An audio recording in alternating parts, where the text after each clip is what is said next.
My world was small now. It was just the four walls of my apartment. I could see the street below from my window. I could see the gray building across the way, but I could not go outside. Not since the accident. The car crash had changed everything. It took away my ability to walk freely, to feel the sun on my face, to explore the city I lived in. My legs were weak, and the doctors said I needed a lot of time to heal. So I stayed inside day after day, watching the world through a pane of glass. It was a lonely existence, filled with long, quiet hours and the constant hum of the refrigerator. My only real escape was my computer. It was an old machine, a little slow, but it was my window to the whole wide world. I discovered Google Maps one afternoon. I was bored, clicking on random links. Then suddenly, I was no longer in my small apartment. I was in Paris. I could see the Eiffel Tower. I could drag the little yellow person onto the street and walk around. I saw people sitting at cafes. I saw cars driving on the cobblestone roads. It felt like magic. I could go anywhere I wanted without ever leaving my chair. This digital world became my new reality, a place where my legs worked perfectly. Every day, I chose a new destination. One day, I was in Tokyo, Japan. The next, I was walking through the busy markets of Marrakesh, Morocco. I loved seeing the different kinds of buildings and the strange, beautiful trees. I saw mountains that touched the clouds and beaches with sand as white as sugar. I felt like a true explorer, a secret traveler on a grand adventure. I spent hours just moving down streets, turning corners, and discovering hidden alleys. The world was so much bigger than my little room, and I wanted to see every single piece of it that I possibly could. The loneliness didn't disappear completely. It was always there, a quiet shadow in the corner of my room. But Google Maps helped. It filled the silence. It gave me something to look forward to each morning. I would wake up and think, where will I go today? Will I see the pyramids in Egypt? Or maybe I will visit the canals of Venice. The possibilities were endless. It was a small comfort, but it was enough. It kept the sadness from swallowing me whole. It gave me a reason to turn on my computer and face another day trapped inside these same four walls. My favorite part of exploring was finding people. Not just crowds, but single individuals caught in a moment. I would zoom in as close as I could. I saw a man in London walking a small dog with a funny sweater. The dog was looking right at the Google car as it passed. I saw a group of children in Brazil playing soccer in a dusty field. One of them was kicking the ball high into the air. I felt a connection to these strangers. They were living their lives, completely unaware that I was watching them from thousands of miles away. It was a strange and wonderful feeling. I also loved finding animals. I made it a game. I would try to find a cat in every city I visited. I found a ginger cat sleeping on a warm car hood in Rome. I found a sleek black cat perched on a stone wall in Greece, staring at me with its green eyes. In a small town in Australia, I even found a kangaroo standing by the side of the road. It was just standing there, as if waiting for a bus. These small discoveries were like treasures. They were proof that life was happening everywhere, full of little surprises and quiet moments of beauty. I started a list. I wrote down all the interesting things I saw. A woman in New York City hailing a taxi, her arm raised high. A little boy in India flying a bright red kite. An old couple sitting on a park bench in Spain, sharing a newspaper. Each person, each animal, had a story. I would make up stories for them in my head. Maybe the man with the dog was going to meet a friend for coffee. Maybe the children playing soccer dreamed of becoming famous athletes. These stories kept me company. They filled my quiet apartment with imaginary lives. The world on my screen felt more real than the world outside my window. The digital streets were full of color and movement. The people were frozen in time, but they were doing things. They were going places. My own life felt frozen, but not in a good way. I was stuck. But on Google Maps, I was always moving. I was always exploring. I was a part of the world again, even if it was just through a screen. The joy I felt was simple, but it was real. It was enough to make me forget for a little while about the accident and the life I had lost. It was a Tuesday when I first saw her. I was exploring a quiet street in Lima, Peru. The buildings were painted bright colors, yellow and blue and pink. There were not many people around. Then I saw her. She was standing near a small shop that sold fruit. She was a woman with long dark hair. She was wearing a simple gray dress. But what I noticed most were her shoes. They were bright red sneakers. They stood out against the dusty sidewalk. She was standing sideways, looking down the street, away from the camera. I didn't think much of it. She was just another person frozen in time. A few days later, I was in a completely different part of the world. I was in Kyoto, Japan. I was moving down a narrow lane lined with traditional wooden houses. It was a beautiful, peaceful place. And then I saw her again. I stopped clicking. I zoomed in. It was the same woman. She had the same long, dark hair. She was wearing the same gray dress. And she had the same bright red sneakers. This time she was standing near a stone lantern. She was a little closer to the camera. Her head was turned slightly as if she had just heard a sound. I felt a small shiver. It had to be a coincidence. I tried to forget about her. I visited other cities. I went to Dublin, Ireland. I explored the busy streets near the river. I was looking for a street musician I had read about. As I moved the view around a corner, my heart jumped. There she was, standing across the street, partially hidden by a red telephone booth. The gray dress, the dark hair, the red shoes. There was no doubt it was her. This time, her body was angled more toward the camera. Her face was still mostly hidden, but I could feel her presence. It was not a coincidence. Something strange was happening. My curiosity started to mix with a little bit of fear. How could the same woman be in so many different places? The pictures were taken on different days, in different years. It didn't make sense. Was it a glitch in the system? A strange digital ghost? I began to look for her. In every new city, my eyes would scan the crowd, searching for a flash of red. I found her in a crowded market in Mexico City. I found her on a quiet beach in Thailand. Each time she was wearing the same clothes, and each time she seemed to be a little bit closer to looking directly at the camera. I had to know more. I spent hours online searching for answers. I typed "same person" on Google Maps into the search bar. I found a few articles about glitches, about people appearing in multiple photos because of how the images were stitched together. But this felt different. This wasn't a blurry, repeated image. This was a clear person in different countries on different continents. I found forums where people shared strange things they had found on the maps. I read stories about ghost cars and strange lights in the sky, but no one mentioned a woman in red shoes. My fascination turned into an obsession. I stopped exploring randomly. Now my travels had a purpose. I was hunting for her. I would spend all day clicking through cities, my eyes aching from staring at the screen. I kept a notebook. I wrote down every location where I found her. Lima, Kyoto, Dublin, Mexico City, Thailand. The list grew longer. I marked the dates the images were taken when the information was available. The dates were years apart, 2018, 2021, 2023, it was impossible. How could she be in all those places wearing the exact same outfit over so many years? The fear was a small seed at first, but it was growing. It was a cold feeling in my stomach. When I found her, I would feel a jolt of excitement, followed by a wave of dread. She was always there waiting for me. In a photo from Cape Town, South Africa, she was standing on a cliff overlooking the ocean. Her back was to me, but she was closer than ever before. In another from Prague, she was in a busy square, but she stood out from the crowd. Her head was turned almost completely toward the camera now. I could almost see her face, but it was still blurry, indistinct. I started to feel like she was watching me. I know it sounds crazy. She was just a collection of pixels on a screen, but it felt personal.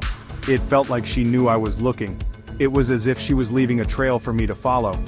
Why me? What did she want? These questions circled in my head, keeping me awake at night. I would close my eyes and see the gray dress and the bright red shoes. My small apartment no longer felt like a safe place. It felt like a cage, and something was looking in. I needed to tell someone. I couldn't keep this to myself anymore. The fear was becoming too big to hold. I called my friend Sarah. She was the only person who checked on me regularly since the accident. Her voice was cheerful on the phone. "How are you doing today?" she asked. I hesitated. How could I explain this without sounding insane? "Sarah," I started, my voice trembling a little. "I need you to do something for me. It's going to sound strange." I tried to keep my voice steady, but the panic was rising in my throat. I gave her the coordinates for the street in Prague. "Go to this location on Google Maps," I said. "Tell me what you see." "In the main square, near the big clock." I heard her typing on her keyboard. I held my breath, my knuckles white as I gripped my phone. "Okay, I'm here," she said. "Wow, it's crowded, lots of tourists." My heart was pounding. "Do you see a woman?" I asked. "A woman in a gray dress and red shoes?" There was a long pause on the other end of the line. I could hear her clicking her mouse, zooming in and out. "No," Sarah said finally. "I don't see anyone like that. There's a man selling pretzels. There's a group of students taking a picture. But no woman in a gray dress." My blood ran cold. "Are you sure?" I whispered. "Look carefully. She's standing near the fountain," Sarah sighed. "I'm looking right at the fountain," she said gently. "There's no one there who fits that description. Are you feeling okay? Maybe you need to get some rest. Staring at a screen all day can't be good for you." I hung up the phone. She couldn't see her. Only I could. The fear was no longer a small seed. It was a big, thorny plant wrapping its vines around my heart. If Sarah couldn't see her, then what did that mean? Was I imagining her? Was my mind playing tricks on me? I quickly went back to the location in Prague on my own computer. And there she was.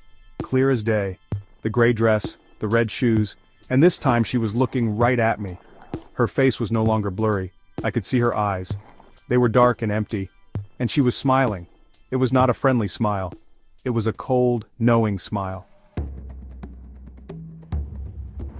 After that, everything changed. I was too scared to look for her in faraway places anymore. The game was over. This was real. I tried to stay away from the computer. I tried to read a book, to watch television. But the image of her smiling face was burned into my mind. I couldn't escape it. After 2 days of trying to ignore it, I couldn't resist. I had to know. My hands shook as I opened my laptop. I didn't type in a foreign city. This time I typed in my own city, my own neighborhood. My hands were sweating. I didn't want to find her, but I had to look. I started a few miles away, at the big park downtown. I clicked my way down the familiar paths, past the duck pond and the playground. My breath caught in my throat. She was there. She was sitting on a bench, the same bench where I used to sit and read before the accident. The gray dress looked old and worn. The red shoes were scuffed and dirty. She was looking toward the street, in the direction of my apartment building. A wave of nausea washed over me. She was no longer thousands of miles away. She was here, in my city. I felt a desperate need to get away, but I couldn't. My legs were useless. I was trapped. I clicked again, moving the map closer to my home, street by street. It was like watching a horror movie, and I couldn't look away. I found her again, just 5 blocks from my building. She was standing at a bus stop. No one else was there. She was staring directly into the camera, directly at me. Her expression was blank. There was no smile this time, just an empty, waiting look. The bus stop was empty, but I knew she wasn't waiting for a bus. She was waiting for me. My apartment, which was once my prison, now felt like my only shelter.